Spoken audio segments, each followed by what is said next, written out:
देखिए question number 5 एक bacteria या जीवाणु के फोटोग्राफ को 50,000 गुना आवर्धित करने पर, देखिए 50,000 गुना आवर्धित, ये आवर्धित है भाई, उसके लंबाई 5 सेमी हो जा रही है, ये आवर्धक लंबाई है। इस बैक्टीरिया की वास्तविक लंबाई क्या है? तो पहला क्वेश्चन तो इसमें वास्तविक लंबाई पूछा है।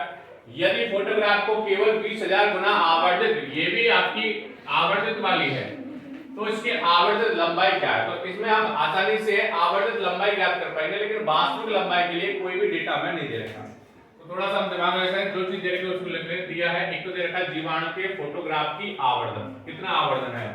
दूसरी चीज दे रखी है जीवाणु की आवर्धित लंबाई। आवर्धन क्या है? पहली बार है 50,000 गुना और दोबारा में दे रखा है 20,000 गुना। उधर आवर्धित लंबाई दे रखी है 5 सेमी, दूसरी हमें आवर्धित लंबाई हमसे पूछी है। तो देखो आवर्धन को मानेंगे x और आवर्धित लंबाई को मानेंगे y। तो x वाले पहले वाला हो जाएगा x1, दूसरा हो जाएगा x2 और आवर्धित लंबाई पहली हो जाएगी y1 और दूसरी हो जाएगी y2 हो जाएगी। अब देखिए यहां से हम क्या निकाल सकते हैं? x1 बटा y1 बराबर x2 बटा y2 से हम निकाल सकते हैं आवर्धित लंबाई, लेकिन वास्तविक लंबाई और पूछिए तो वास्तविक लंबाई कैसे निकालेंगे वो हमें थोड़ा सा दिमाग लगाना पड़ेगा। भाई किसी भी हम चित्र का 50,000 गुना कर रहे हैं, किसी भी जीवाणु के जो चित्र है उसको 50,000 गुना कर रहे हैं, तो उसकी वास्तविक लंबाई इसका 1 गुना होगी। अब ये 50,000 गुना करने पर जीवाणु की आवर्धित लंबाई हो रही है 5 सेमी, तो इसका 1 गुना करना है हमें। 50,000 का 1 गुना करने के लिए कितने का भाग देंगे? इसमें 50,000 का भाग देंगे। कितने का? 50,000 का भाग देंगे, तभी तो 1 आएगा।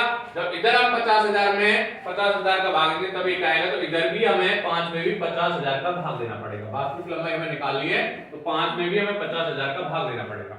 तो यहाँ देखिए 5, अब इस 50,000 को कैसे ले सकते हैं? 5 गुना 10 की घात 4। अब देखिए 5 का भाग 5 में चला जाएगा एक बार और नीचे बच जाएगा 1 बटा 10 की घात 4 और 1 बटा 10 की घात 4 जैसे नीचे से ऊपर जाएगा तो 10 की घात -4 सेमी की वास्तविक लंबाई हो जाएगी।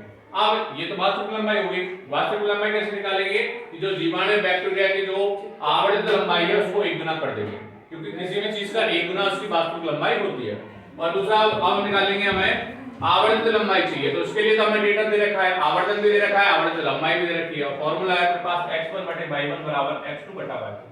तो यहां देखिए x1 कितना है अपने पास? 50,000 और y1 वो कितना है अपने पास? 5 और अपना x2 वो है 20,000 और y2 में नहीं होता।